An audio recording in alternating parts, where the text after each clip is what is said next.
यह कहानी है एक शिकारी की जिसका नाम था भोलू।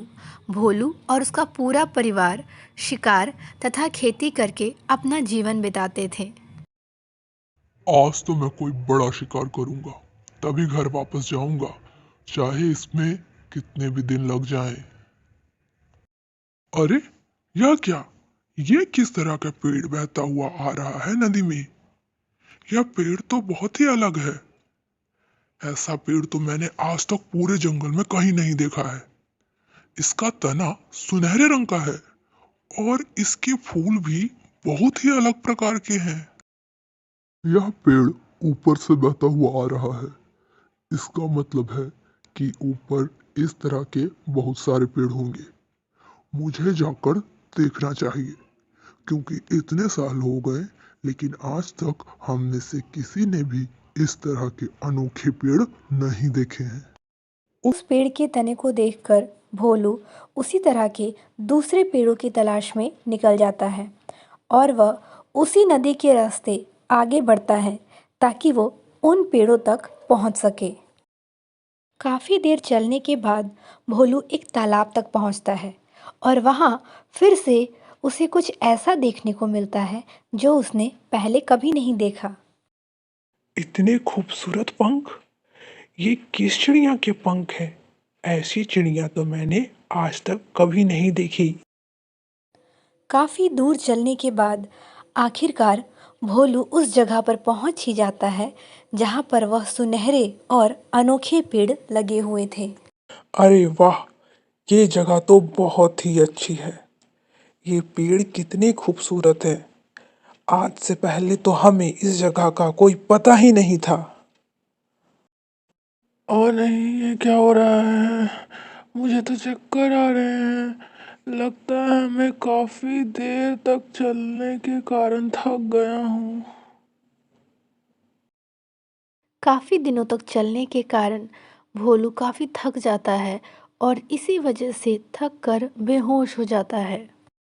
और जब उसकी आंखें खुलती हैं तो वह खुद को किसी के घर में पाता है। अरे नहीं, ये मैं कहाँ आ गया?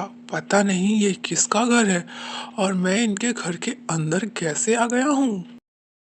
क्या ये आपका घर है? पता नहीं मैं अंदर कैसे आ गया, मुझे कुछ याद नहीं आ रहा। कौन है आप लोग? अरे बेटा घबराओ मत, तुम्हें हम ही लोग अंदर लेकर आए हैं। दरअसल तुम बाहर बेहोश पड़े हुए थे। आखिर तुम्हें क्या हो गया था?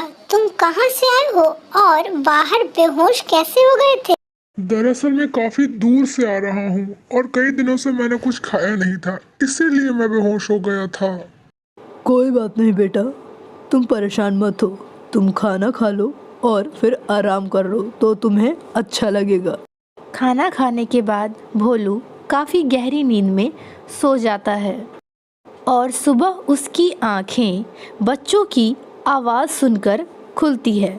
उसे लगता है कि हो सकता है ये पड़ोसी के बच्चे हों, क्योंकि रात में उसे पता चला था कि जिनके घर में वह रुका हुआ है उनके कोई बच्चे नहीं हैं। उन बच्चों को देखने के लिए वह बाहर की तरफ जाता है। तुम कितना भी तेज दौड़ लो, मैं तुम्हें पकड़ लूंगी। देख लेना, इस बार भी तुम पकड़े जाओगे। नहीं, बिल्कुल नहीं, इस बार तुम मुझे नहीं पकड़ पाओगी। मैं बहुत तेज दौड़ूंगा। अरे अरे बच्चों, जरा रुको तो, मेरी बात तो सुनो। तुम लोग कौन हो और तुम लोगों का घर कहाँ है? क्या तुम पड़ोसियों के बच्चे हो?